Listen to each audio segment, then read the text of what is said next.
Welcome to Kids Zone Corner TV.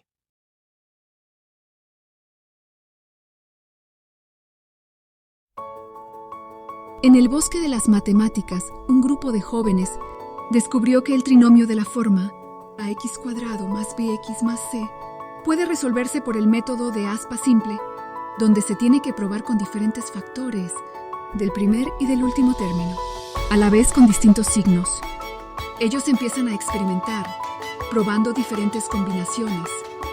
Después de varios intentos, finalmente encuentran la solución. El bosque de las matemáticas ha revelado su secreto.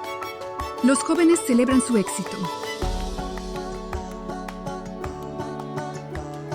Kids Zone Corner TV is your go-to destination for fun and educational content.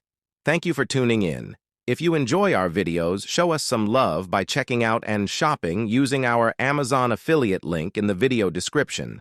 Don't forget to hit that like button, share with your friends, and subscribe by hitting the notification bell to our channel for daily doses of unique and exciting content.